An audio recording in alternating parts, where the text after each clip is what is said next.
विधायक दल के नेता श्रीमान बाबूलाल मरांडी जी का इस प्रेस वार्ता में उनका स्वागत करता हूं। उनकी बाईं ओर हमारे प्रदेश के प्रवक्ता श्री अमित सिंह जी हैं, उनका भी इस प्रेस वार्ता में स्वागत है। और मैं सीधे माननीय बाबूलाल मरांडी जी से आग्रह करता हूं कि आज के विषय पर अपनी बात आप सबके बीच में रखें। श्रीमान बाबूलाल मरांडी जी।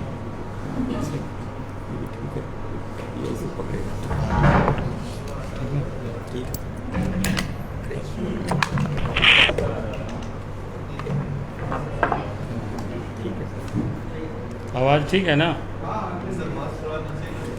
हाँ, इसको नीचे करना है। अरे बाप, फिर लोग बोलेगा कि उल्लंघन हो रहा है ना, थोड़ा सा। ठीक है, ठीक।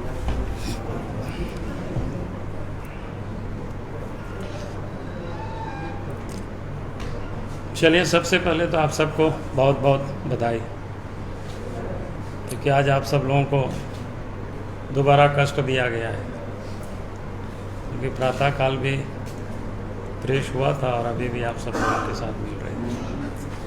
आप सब लोगों ने कष्ट उठाया है, उसके लिए आप सबको बहुत बहुत। आप सबको रखो, चिंता नहीं करो भाई, नहीं है।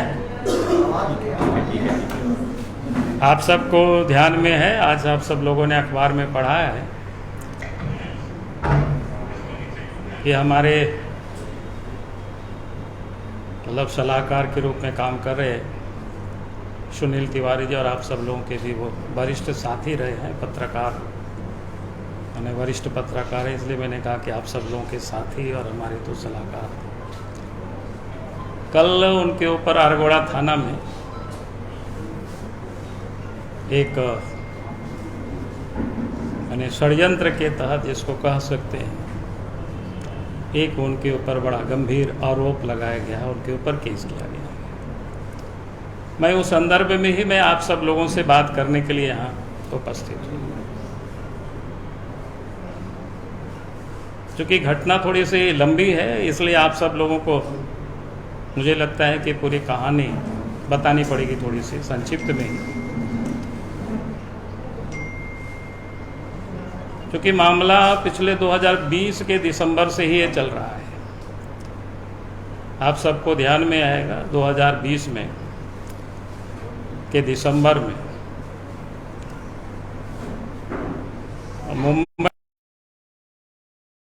मुंबई के हाई कोर्ट में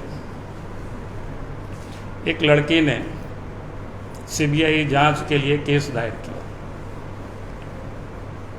आरोप ये था कि 2013 में जब राज्य के मुख्यमंत्री हेमंत सोरेन थे, उस समय उनके साथ उन्होंने दुष्कर्म किया था, वह जबरदस्ती किया था। और उस मामले को ही सीबीआई जांच के लिए उन्होंने निशिकांत दुबे, सुनील तिवारी और कोई एक मुंबई के रहने वाले, हम सबको तो नहीं पता है, देखे भी नहीं है, कोई जाहूर करके व्यक्ति, कि ये 4 लोग जिम्मेवार होंगे। और जब मैंने इस मामले को देखा, उस सीडी को, वीडियो को, तब स्वाभाविक है किसी भी व्यक्ति के दिमाग में बातें आ सकती है, मामला साजिश बड़ा गंभीर है, षड्यंत्र है। और उस वीडियो को चूंकि लड़की ने वीडियो बनाई और उसको वायरल भी किया, आप सब लोगों ने भी देखे होंगे उस समय। और हमने तुरंत उस समय के जो डीजी पुलिस थे महाराष्ट्र के, उनको हमने एक पत्र लिखा, और वहाँ के जो पुलिस कमिश्नर थे उनको भी हमने पत्र लिखा, क्योंकि मेरा नाम उसमें उल्लेख था। और उस पत्र में हमने ये लिखा कि हमें लगता है कि इसमें बड़ा गंभीर षड्यंत्र है, क्योंकि इसके मामले की जांच होनी चाहिए और लड़की की भी सुरक्षा की करनी चाहिए। क्योंकि अगर कोई लड़की, जैसे कि अनजान व्यक्ति का कोई नाम लेता हो, जिससे कोई भेंट नहीं, कोई परिचित नहीं, हमसे तो कोई परिचित नहीं था, निशिकांत दुबे से भी कोई परिचित नहीं था, हाँ सुनील तिवारी जी उनको जानते थे, और उसमें से और चौथा को तो हम लोग जानते भी नहीं थे, उसका भी नाम आया तो हमने कहा कि मामला बड़ा गंभीर है, इसकी जांच होनी चाहिए। तब हमने वहाँ के डीजी पुलिस को लिखा, वहाँ के पुलिस कमिश्नर को लिखा और सुनील तिवारी जी को मैंने कहा कि भाई चूंकि आपका नाम आया है और मामला हाईकोर्ट में है तो आप इंटरवेनर बन जाइए, नहीं तो कल होकर के लड़की की हत्या कहीं भी हो जाती है तब तो फिर अनावश्यक रूप से आरोप लगेंगे हम सब लोगों के ऊपर। चूंकि आपकी नाम आया है इसलिए अब इंटरवेनर वहां बन जाइए, ताकि मामला जांच होनी चाहिए, सीबीआई से होनी चाहिए। और इंटरवेनर बना और मामला अभी भी मुंबई अदालत में पड़ा हुआ है। उसके बाद जब काफी लंबा समय हो गया, मामला कुछ भी निष्पादन नहीं हो रहा है, तब हमने सुनील तिवारी से कहा कि भाई ये तो मामला और गंभीर है, अगर मामला लटका हुआ रहेगा हाई कोर्ट में तो आप सुप्रीम कोर्ट चले जाओ और सुप्रीम कोर्ट से आग्रह करना कि ताकि जल्दी मुंबई हाई कोर्ट को निर्देशित करे कि जांच हो जाए इस सब में। और फिर जुलाई 2021 में सुप्रीम कोर्ट गए और प्रस्तावित संभवतया तारीख भी 1 सप्ताह में आ जानी चाहिए। उस समय से लगातार सीएम के जो करीब के लोग जाकर के भी घर में या टेलीफोन से भी सुनील तिवारी जी को धमकी देते रहे कि अगर आप इस केस में पड़े रहोगे तो बर्बाद हो जाओगे। मैं नाम इसलिए यहाँ नहीं बता रहा हूँ कि जब उसकी जांच होगी तो मैं उन सारे नामों को बता दूंगा कि उनके घर में आकर के कौन किसने क्या बोला है, उनके टेलीफोन से किसने क्या बात किया है, वो सारी चीज़ें उस समय बताई जाएगी। और उसके बाद किस प्रकार से आप सोचिए कि 15 अगस्त को पूरा देश आज़ादी का जश्न मना रहा था। सुनील तिवारी जी के घर कटरू में है, बगल में ही। उनके घर में एक बच्चे 9th क्लास में, एक बच्ची 6th क्लास में, भाई बहन वहीं रह करके पढ़ाई करते थे। कोरोना के कारण स्कूल बंद है। पिछले 1 महीना से वो बच्ची अपने घर चले गई, अनगढ़ा में उनका घर है। घर में उनके पिताजी है, उनकी भाभी है, छोटे छोटे बच्चे हैं। और 15 तारीख को अनगढ़ा पुलिस वहां से उन लोगों को उठा करके लाते हैं और धुरवा थाना में 1 बजे रात तक एक 6 साल के बच्चे, एक 4 साल के बच्चे और उनकी माँ यानी उनकी भाभी, जो बच्चे पढ़ रहे हैं, जो बच्ची 6th क्लास में पढ़ रहे, उसके भी 12-13 साल की उम्र। आप समझ सकते हो अगर ऐसे लोगों को इतना बजे रात तक कोई, एक तो टॉर्चर ही समझे, अगर हमारे आपके जैसे भी व्यक्ति को पुलिस थाना में बैठा करके रखेंगे तो बहुत लोगों का तो पैंट में गीला हो जाता है। डरते हैं भाई, मैं आपको भी बता रहा हूँ, आप सब लोगों को भी, कि लोगों को डर लगता, वो भी 1 बजे रात तक, 2 बजे रात तक। और 3 बजे उन लोगों को फिर कहाँ ले गया, कांके तरफ, उन लोगों को कोई भी पता नहीं कौन जगह पर, कोई हॉस्टल टाइप में आया था, वहाँ फिर उन लोगों को रखा। और इसके बाद 16 तारीख को 4 बजे बाल कल्याण विभाग का जो रांची वहाँ ऑफिस है, वहाँ इसको सूचना किया और वहाँ ला करके बच्ची को सुपुर्द किया। और इसका प्रेमा आश्रम कहाँ पर है, वहाँ पर उन बच्ची को अभी भी रखा हुआ है। अभी बच्चे को जोड़ा नहीं है।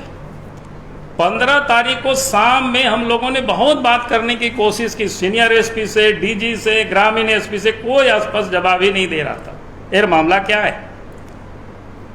तो आप सोच सकते हो किस प्रकार से पुलिस काम कर रही है टूल के रूप में। अगर कोई मामला हो बताओ भाई, कहीं से भी कोई नियम नहीं है, महिला को, छोटे बच्चे को आप रख करके आप, हमने तो आज तक यही सुना था कोई लवारिस तरह कोई बच्चे मिल जाते हैं या कहीं पर कोई बच्चे रिस्क्यू होते हैं तो उनको ला करके लोग सुधार गृह में रखते हैं। लेकिन जो अपने माता पिता के घर में जो बच्ची रह रही है पिछले 1 महीना से, और घर से उनको उठा करके बाल सुधार गृह में उसको रखता है। आप बताओ कि क्या मामला, आज तक भी उसको छोड़ा नहीं है। कल बताया कि आज छोड़ेंगे, आज पता चला कि ऊपर से टेलीफोन आया कि अभी बच्चे को और 2 दिनों तक नहीं छोड़ना है। भाई क्या हो रहा है मजाक। और उसी में से जो दूसरे जिससे लोगों ने केस कराया, 1 साल पहले वो बच्ची उनके घर में काम करते थे और उनसे लोगों ने केस कराया। तो निश्चित रूप से केस की आप समझ सकते हो। मैंने इसलिए बताया कि ये सारे जो बिल्कुल फैब्रिकेटेड, जिसको इसलिए हमने कहा कि ये सारे मामले को या तो क्या कहते हैं, राज्य सरकार के पुलिस प्रशासन पर तो कोई भरोसा नहीं है। अगर कोई बात तक नहीं करते हैं ठीक से तो उनकी जांच पर आप क्या भरोसा कर सकते हैं। तो इसलिए हम कहेंगे पूरे मामले को सीबीआई को दे देना चाहिए या फिर हाई कोर्ट के सिटिंग जज के अध्यक्षता में जांच करा देनी चाहिए, ताकि यह पता चल सके कि मामला क्या है, हुआ क्या है इसमें से।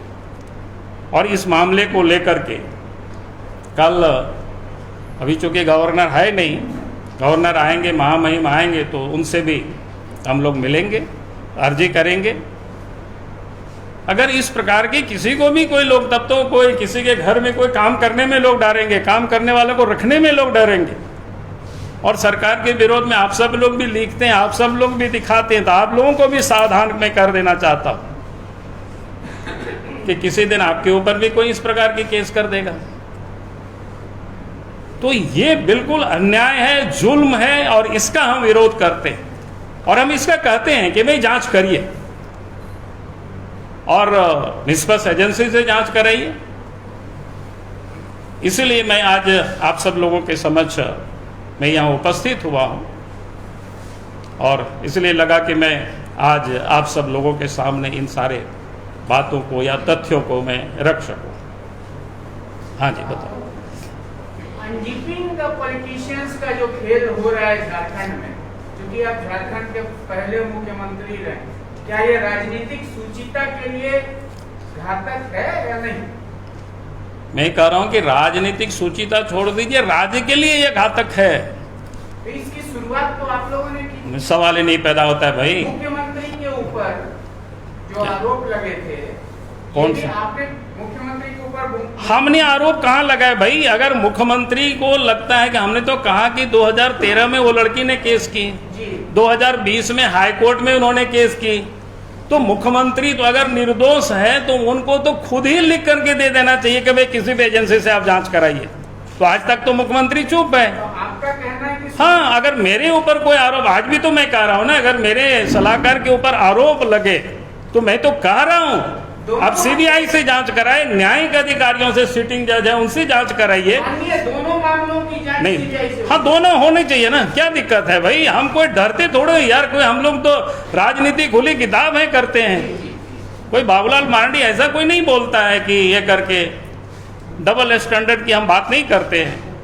बाबूलाल जी, आपको क्या लग रहा है कि जो इंटरवेनर बने हैं सुमित तिवारी, और जिसका टेंटेटिव डेट है दिखा रहा है कि 24 तारीख को संभवतः सुनवाई हो सकती है सुप्रीम कोर्ट में, सिर्फ ये दबाव बनाने के लिए उनके 376 डाला गया? नहीं, दबाव बनाने के लिए तो पूरा कोशिश की गई। जब अभी हमने आपको बताया कौन कौन लोगों ने किस प्रकार से कोशिश किया, वो सब मैं जानता हूँ, क्योंकि हमें वो बताते रहे हर दिन की बातों। जब दबाव बनाने का काम नहीं आया, व्यक्ति डरे नहीं, व्यक्ति विचलित नहीं हुए, तब लगा कि हमारे ऊपर जो आरोप है तो आरोप है, आप तुमको भी हम नहीं छोड़ेंगे। इसको यही है, समझिए। लेकिन अरगोड़ा थाने की पुलिस तो कुछ नहीं बोल रही है क्या? अरे यही तो समझ में आना चाहिए ना।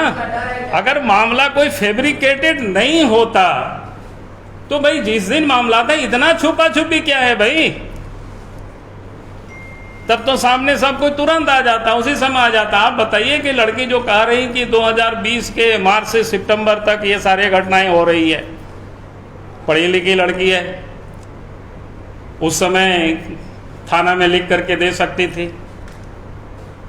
अपने खूंटी में भी दे सकती थी, तिवारी जी के घर में भी परिवार है, उन लोगों को भी बोल सकती थी।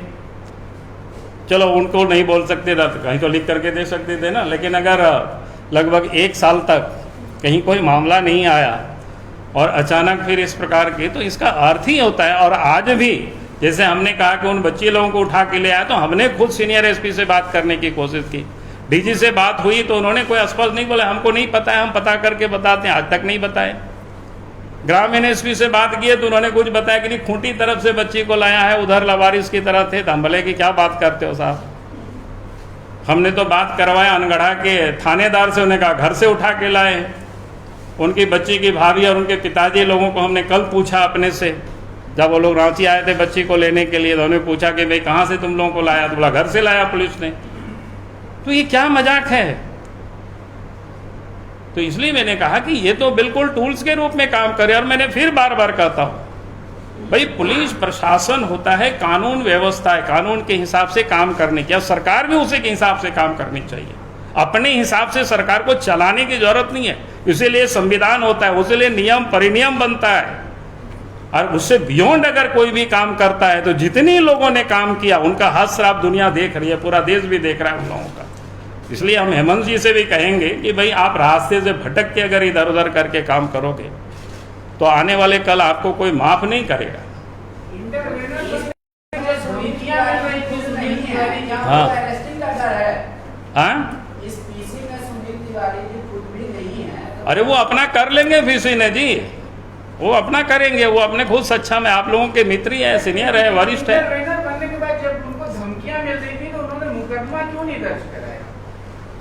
हमने कहा कि देखिए हर हमेशा धमकी यानी लोग बताते हैं किस प्रकार से, वो सारे विषय हैं। जब इसलिए तो हम बोल रहे हैं जब जांच होगी तो सारी चीजें है, उसके बावजूद भी बीजेपी के कुछ नेता उसको उकसा रहे हैं।